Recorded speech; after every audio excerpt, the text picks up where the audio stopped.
Time now for the morning rush. Investigators are looking for witnesses to a deadly police shooting on Central. The shooting happened yesterday on Central near San Pedro yesterday afternoon. APD says officers saw a man waving a gun around. It's unclear what happened next, but APD says at least one officer opened fire, killing the man. Any witnesses are asked to call 242-COPS. Erica.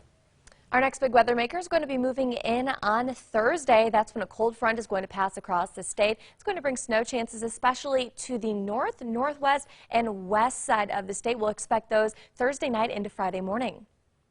A Lobo basketball player denies allegations that he tried to rape a 20-year-old woman.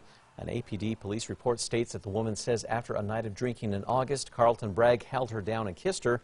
She told police that she was afraid she was going to be raped, so she recorded the alleged incident on her phone. Bragg has not been charged with the crime.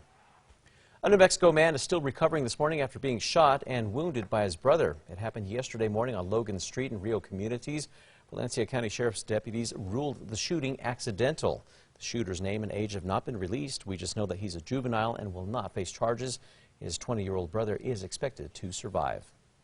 APD is trying to attract more people to join the force. They unveiled a new recruitment video on social media. It's all part of the mayor's goal to add hundreds of officers.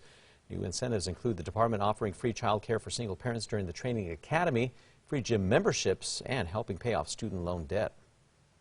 Murals along a busy Santa Fe street are stirring up controversy.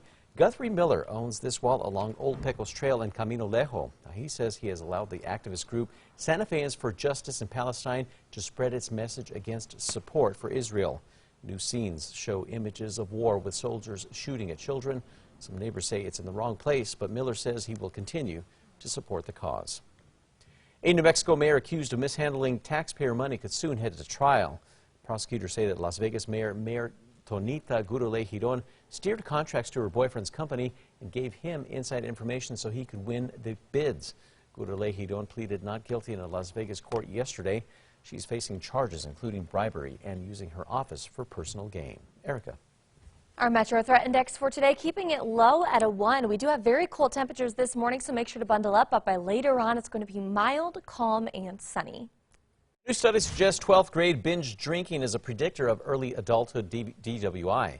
Researchers say that after studying a group of teens, they found those who binge drink are also more likely to continue to drink excessively after they graduate.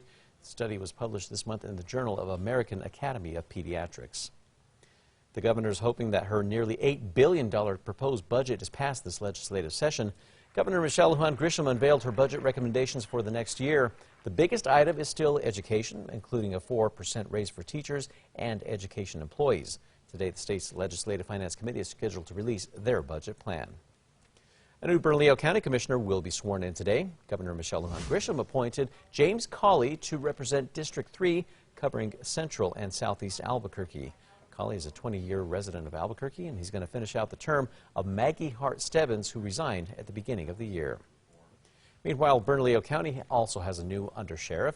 Sheriff Manny Gonzalez appointed Sid Covington to that position. According to the department, Undersheriff Covington has 20 years of law enforcement experience, previously serving as chief deputy for BCSO before retiring in 2017. Covington replaces Undersheriff Rudy Mora. A new law is putting a stop to illegal robocalls, but it can still take a while before the calls completely stop. Lawmakers say that the Traced Act will not fix the problem overnight. The act requires phone companies come up with ways to detect robocallers and directs the FCC to allow those companies to block the calls before they reach your phone. Erica. Now let's get a look at that morning drive. Here's a look at the maps. They're looking pretty good. No accidents to report, just some minor slowdowns on I-40. And here's a look at the roads. Right now, tracker going east on I-40 near Rio Grande. Plenty of cars out there, but not looking to be moving too slow, and a beautiful sunset top. Two local actors are getting ready to see their starring roles in a new thriller filmed in New Mexico. 9-year-old Marie Wegenman and 11-year-old Shiloh Molina, they already have some impressive resumes. Now they're celebrating leading roles in the movie Grace. That film stars big names like Kristen Davis and Dermot Mulroney. The film does not have a release date just yet.